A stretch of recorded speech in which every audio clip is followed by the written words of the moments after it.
Salut tout le monde, aujourd'hui je vous parle de Entre toutes les mers, un livre de Ashley O'Dren, une autrice canadienne qui vient de l'Ontario.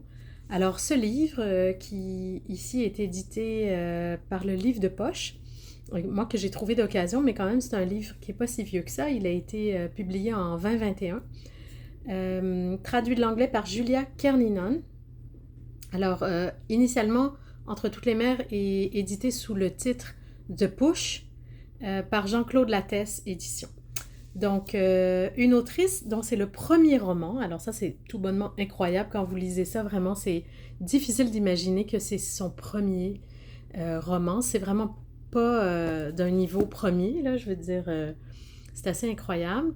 Une très belle écriture. En tout cas, Ashley O'Dren est vraiment formidable. Je sais qu'elle vient juste de sortir un deuxième roman qui s'appelle Les Murmures. Et dans The Push, Entre toutes les mères, ici, on parle de la relation entre une mère et sa fille. Alors, c'est vraiment narré au nom de cette mère, Blythe, qui est un peu ambivalente à devenir mère et la maternité en général, c'est pas quelque chose de spontané chez elle. Elle répond plutôt aux besoins, aux désirs, aux rêves, aux fantasmes de son mari qu'elle aime, son chum, avec qui elle fait tout un projet de couple et de famille, et finalement, elle finit par être enceinte et avoir son enfant. Mais le propos, en fait, c'est le roman choral entre son vécu de petite fille et même l'histoire de sa propre mère, qui, elle, vient d'une mère, donc la grand-mère de Blythe, qui n'ont jamais eu vraiment un lien filial, un sens de la maternité spontanément tendre ou facile.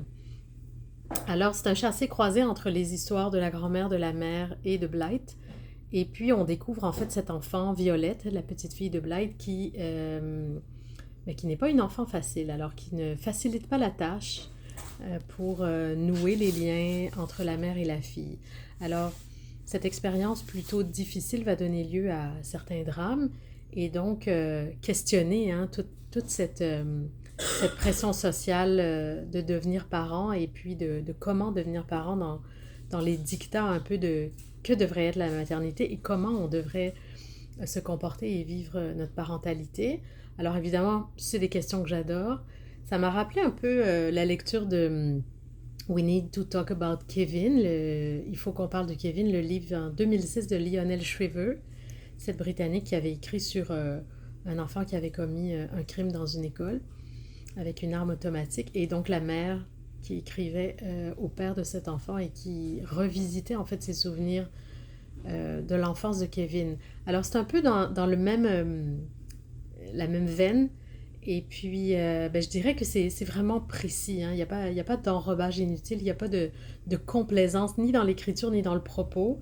Et Ashley O'Dren s'en va vraiment décortiquer les faits et puis ensuite les émotions, hein, à la fois de la mère qui est face à quelque chose de très dense à la fois à l'intérieur d'elle dans ce qu'elle récupère de son héritage transgénérationnel et puis dans cette difficulté hein, de créer ce lien et puis de comprendre finalement ce qui lui arrive à elle et ce qui se passe pour sa fille.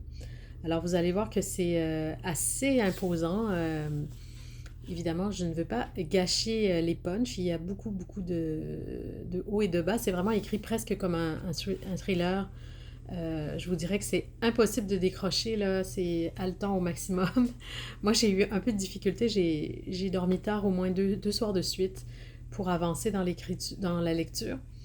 Alors, je le recommande vivement. C'est une belle lecture, mais ça brasse. Si vous êtes parent ou que vous souhaitez le devenir, vous verrez que ce n'est pas de tout repos et ça vient chercher, je pense, une réflexion qui est quand même euh, nécessaire, en fait, à mon avis, très importante aussi, parce que je pense que c'est faux de croire qu'on peut devenir parent et que tout se passe d'une manière lisse au pays des arcs-en-ciel. C'est sûr que c'est pas ça la parentalité.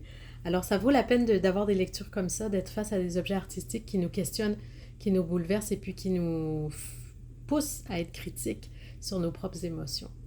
Alors on vit quand même dans une société qui veut nous faire croire hein, que il y a un seul modèle de parentalité et qu'il doit être tellement mignon et beau et fait de sucre et de miel et d'arc-en-ciel. Donc en tout cas, moi, j'y crois pas du tout. Et c'est pour ça que je crois aussi que la littérature comme ce livre, The Push, peut être nécessaire. Alors je vous encourage vivement à le lire. Vous m'en direz des nouvelles.